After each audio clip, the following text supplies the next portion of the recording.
কারণ নিম্ন আদালতে যখন আমি আমার সাফাই সাক্ষী দিয়েছিলাম তখন রিকোয়েস্ট করেছিলাম বিচারক মহোদয়কে, মাননীয় বিচারককে, যে আপনি আমাকে একটা ডাইরেকশন দেন, আমাকে সাজা দিবেন না মুক্তি দিবেন আমি জানি না, একটা ডাইরেকশন দেন যেন আমি যেন মানুষের টাকা ফেরত দিতে পারি। কারণ আদালতের ডাইরেকশন ছাড়া ওই যে আপনার সম্পদগুলো যে ক্রোক হয়ে আছে, মানে যেটাকে বলে পারমিশন পিটিশন, সেই সম্পদগুলো অবমুক্ত করার সুযোগ নাই, ব্যাংক অ্যাকাউন্টগুলো খোলার সুযোগ নাই। নাহলে ব্যাংক অ্যাকাউন্ট খুলে দিলে এবং সম্পদগুলো অবমুক্ত করে আমাদের যে ব্যবসা করার লাইসেন্স যেটা করে রাখা হয়েছে, আটকায় রাখা হয়েছে, দেখেন অনেক কিছু কিন্তু করা হয়েছে। আমাদের আমরা যখন সারেন্ডার করে জেলে গেলাম, এরপরে চার্জশিটে যখন প্রথমত আপনার এজাহারে 12 জন আসামি, আমি জেনারেল হারুন মোহাম্মদ হোসেন সহ, এরপরে চার্জশিটে আরও 34 জন, মোট 46 জন আসামি করা হয়েছে। এখন ওই সময় কিন্তু একটা 3টা আলাদা আলাদা মামলা দিয়ে পারমিশন পিটিশন দিয়ে সম্পত্তিগুলো জব্দ করা হয়েছে সবগুলো কোম্পানির এবং সবগুলো ব্যাংক অ্যাকাউন্ট 533টা। মজার ব্যাপার হচ্ছে কোনো কোম্পানির বিরুদ্ধে কিন্তু তখন বাদী মামলা করে নাই, কিন্তু সবগুলো কোম্পানির সম্পদ জব্দ এবং ব্যাংক অ্যাকাউন্টে করে রাখছে, জব্দ করে রাখছে।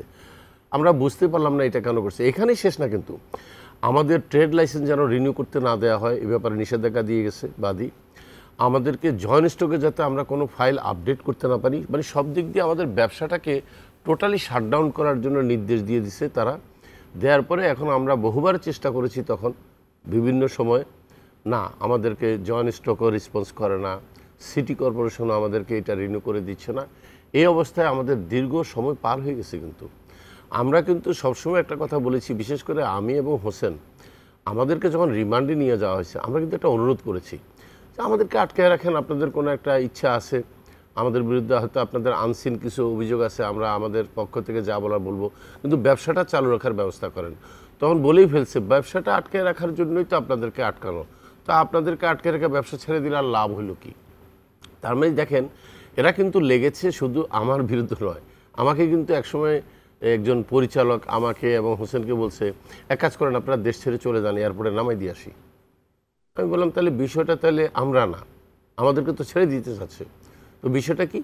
আমরা রাজি হলাম না। পরের দিন কিন্তু আসল বিষয়টা ক্লিয়ার হলো।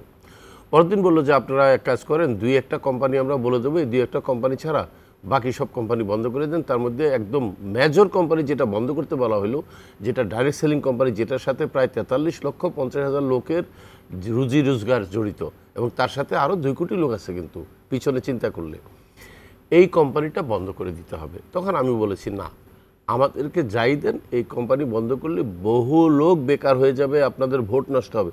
বলে আমরা ভোট নিয়ে তো চিন্তা করি না, এগুলো কিন্তু এখন বারবার কিন্তু প্রতিধ্বনি হচ্ছে আমার জীবনে। তো এখন কথা হচ্ছে, আমি মোট কথা আপনাকে যেটা বলতে চাচ্ছি, অবশ্যই আমরা টাকা ফেরত দিতে চাই এবং দিতে বাধ্য, এবং টাকা ফেরত দেওয়ার মতো অবস্থান কোম্পানির আছে।